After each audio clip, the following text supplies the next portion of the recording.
Question number 11 है, corona उपचार के लिए दवा 2GD किसके द्वारा विकसित की गई थी, ये आपको बताना है। तो DRDO के द्वारा इसे विकसित किया गया था। DRDO की फुल फॉर्म है defence research and development organisation. अगला प्रश्न है हमारा क्वेश्चन नंबर 12, NEP जो 2020 थी उसके नियुक्त मसौदा समिति के अध्यक्ष कौन थे जिन्होंने 2019 में मसौदा प्रस्तुत किया। तो इसका उत्तर सबको पता ही होगा, के कस्तूरी रंगन इसका उत्तर है। नई शिक्षा नीति 2020 के अनुसार माध्यमिक स्तर की शिक्षा का अर्थ है, तो इसका अर्थ है कक्षा 9वीं से लेकर 12वीं तक। निम्नलिखित में से किसे हाल ही में भारत के 48वें मुख्य न्यायाधीश के रूप में नियुक्त किया गया है। ये करंट का क्वेश्चन है, जबकि ये प्रीवियस ईयर पेपर है। तो न्यायमूर्ति NV रमन। अभी प्रेजेंट में भारत के न्यायाधीश कौन है, मुख्य न्यायाधीश, आप लोग मुझे कमेंट करेंगे। प्रश्न संख्या 15 है, CM ममता बनर्जी के मुख्य सलाहकार के रूप में किसे नियुक्त किया गया। तो अल्पन बंदोपाध्याय इसका जो सही उत्तर हो जाएगा। अगला प्रश्न है प्रश्न संख्या 16, राष्ट्रीय शिक्षा दिवस मनाया जाता है तो 11 नवंबर को मनाया जाता है, किस वजह से मनाया जाता है या किसके जन्म दिवस के रूप में मनाया जाता है, ये आपको बताना है। हाल ही में प्रकाशित पुस्तक सच कहूँ तो किसकी आत्मकथा है। तो नीना गुप्ता की ये आत्मकथा है। अगला प्रश्न है 18, भारतीय रिजर्व बैंक के वर्तमान गवर्नर कौन है। शक्तिकांत दास। क्वेश्चन नंबर 19 है, ऑक्सफोर्ड एस्ट्राजेनेका कोविड-19 वैक्सीन भारत में किस व्यापार नाम से उपलब्ध है। तो इसका कोविशील्ड इसका सही उत्तर हो जाएगा। अगला प्रश्न है 20, निम्नलिखित में से किस प्रकार के कोरोना वायरस की पहचान जून 2021 में हुई और जो भारत को महामारी की तीसरी लहर की ओर ले जाता है। तो डेल्टा प्लस इसका सही उत्तर हो जाएगा आपका। अगला है, जून 2021 में संपन्न WTC फाइनल में भारत निम्नलिखित में से किस देश से हार गया था। तो न्यूजीलैंड जो है इसका सही आंसर हो जाएगा। एक सेकंड, इसका आंसर इंग्लैंड है। उसके बाद अगला प्रश्न है आपका, ज्ञान बाबी मस्जिद कहाँ स्थित है और अभी चल भी रहा है इसका अभी करंट में, तो वाराणसी में है। उसके बाद है 23, LM5 और CZ5 है, तो ये चाइना के एक भारी लिफ्ट लॉन्च वाहन है। उसके बाद अगला प्रश्न है आपका 24, विश्व भविष्य ऊर्जा शिखर सम्मेलन 2020 कहाँ आयोजित किया गया था। तो यह अबू धाबी में आयोजित किया गया था। ऑर्किड को लाल सूची में शामिल करने के लिए निम्नलिखित में से किस राज्य ने IUCN के साथ एक समझौता ज्ञापन पर हस्ताक्षर किया है। पहले तो IUCN की प्लीज़ आप लोग मुझे फुल फॉर्म बताएं कमेंट में। तो इसका जो सही उत्तर है वो है अरुणाचल प्रदेश। NEP 2020 में कितने भाग हैं। NEP से रिलेटेड क्वेश्चन पूछे जाएंगे, तो इसका जो आंसर है वो 4 हो जाएगा, यानी B ऑप्शन सही हो जाएगा। 27 है, मिस यूनिवर्स 2020 की विजेता है एंड्रिया मेजा। अगला प्रश्न है हमारा 28, निम्नलिखित में से कौन सी संस्था स्कूली शिक्षा के लिए जो NCF है नेशनल करिकुलम फ्रेमवर्क उसकी जो रूपरेखा बनाती है। तो NCERT की फुल फॉर्म भी पूछी जाती है, तो प्लीज़ आप लोग याद कर लेना।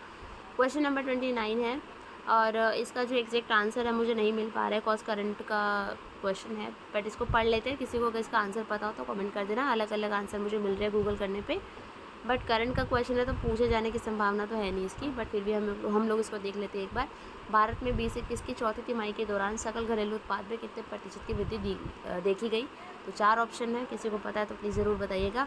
क्वेश्चन नंबर 30 है, ICC अवार्ड्स 2020 में ICC पुरुष ODI player of the decade का पुरस्कार किसने जीता। तो इसका जो सही उत्तर हो जाएगा वो हो जाएगा विराट कोहली। क्वेश्चन नंबर 31 जो है आपका ये करंट का क्वेश्चन है। 32 है, मिल्खा सिंह को फ्लाइंग सिख की जो उपाधि है वो किसने दी थी, जिनका हाल ही में 91 ईयर्स की आयु में निधन हो गया है। तो ये जनरल अयूब खान इसका सही उत्तर है। अगला प्रश्न है, आज गोलान हाइट्स गोलान हाइट्स है उस पर किसका नियंत्रण है। तो इजराइल का नियंत्रण है। जो बाइडेन संयुक्त राज्य अमेरिका के 46वें राष्ट्रपति के रूप में उन्होंने कब शपथ ली थी। तो जनवरी 2021 इसका सही उत्तर हो जाएगा। निम्नलिखित में से किस शहर ने स्मार्ट सिटी इंडिया अवार्ड 2020 जीता। इंदौर और सूरत इसका सही उत्तर है। अगला प्रश्न है आपका 36, हाल ही में प्लाज्मा चर्चा में था, मानव रक्त का कितना प्रतिशत प्लाज्मा है। तो 55% इसका आंसर है। रेमडेसिविर का आविष्कार निम्नलिखित में से किस दवा अनुसंधान संगठन ने किया था। तो गिलियड इसका सही उत्तर है। अगला प्रश्न है, भारत के गणतंत्र दिवस समारोह 2021 के अवसर पर मुख्य अतिथि कौन थे।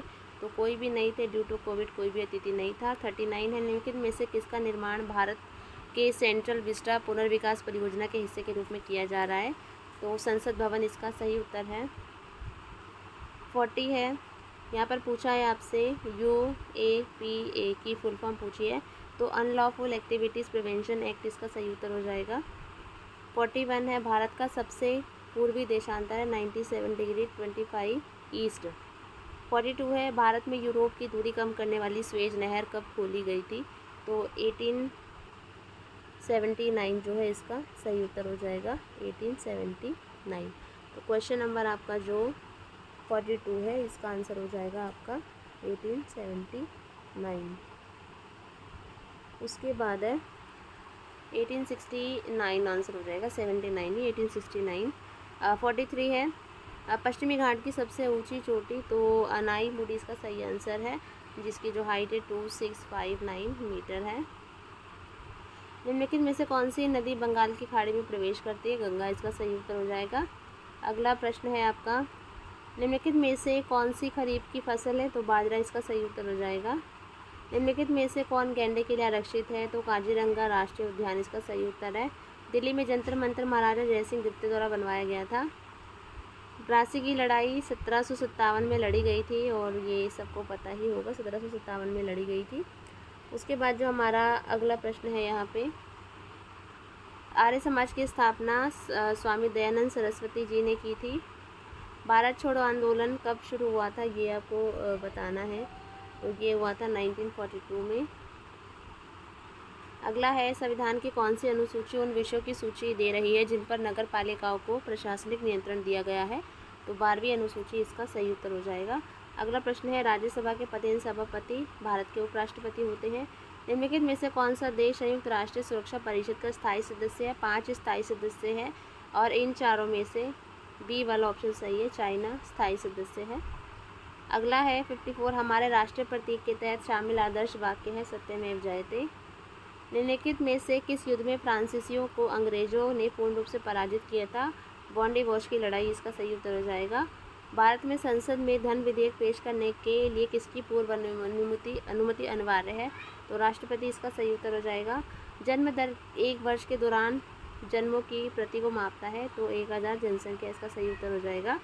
58 है, जब महात्मा गांधी की हत्या हुई तो किसने कहा था, कोई भी विश्वास नहीं करेगा कि शरीर और आत्मा में ऐसा व्यक्ति इस धरती पर चला, तो अल्बर्ट आइंस्टाइन इसका सही उत्तर हो जाएगा। नमक कानून उल्लंघन करते हुए गांधी जी ने आंदोलन शुरू किया था, जिसका नाम था सविनय अवज्ञा आंदोलन। अगला प्रश्न है, भारत के योजना आयोग के प्रथम अध्यक्ष कौन थे, तो पंडित जवाहरलाल नेहरू, और अभी योजना आयोग है उसको नीति आयोग के नाम से जाना जाता है। नाइट्रोजन ऑक्साइड और सल्फर ऑक्साइड अम्लीय वर्षा का प्रमुख कारण है, ये आपको यहाँ पर जो है इसका आंसर हो जाएगा। अगला प्रश्न है आपका, दूध में मौजूद चीनी है, तो लैक्टोज इसका सही आंसर हो जाएगा। सेल्यूलेस किसका बहुलक है, ये आपको बताना है, तो जो सेल्यूलेस है वो ग्लूकोज का बहुलक है। अगला प्रश्न है, जन्मजात रोग है, तो जन्मजात रोग जन्म के समय मौजूद रोग को जन्मजात रोग बोलते हैं।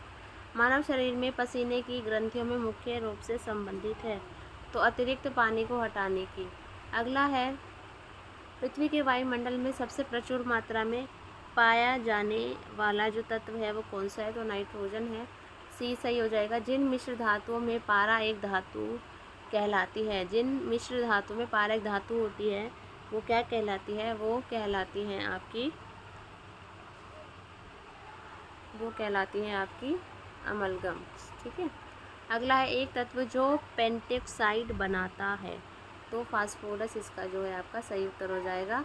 अगला प्रश्न है आपका 69, किसी पदार्थ का सीधे ठोस वाष्प अवस्था में परिवर्तन के रूप में जाना जाता है, तो इसमें जो सही उत्तर हो जाएगा वो हो जाएगा आपका सबमिमेशन, ठीक है। अगला है, न्यूलैंड्स, मेंडेविल और मेयर्स वैज्ञानिक है जिन्होंने किसके विकास में योगदान दिया था, तो इन्होंने जो योगदान दिया था वो दिया था तत्वों की आवर्ती की सारणी में।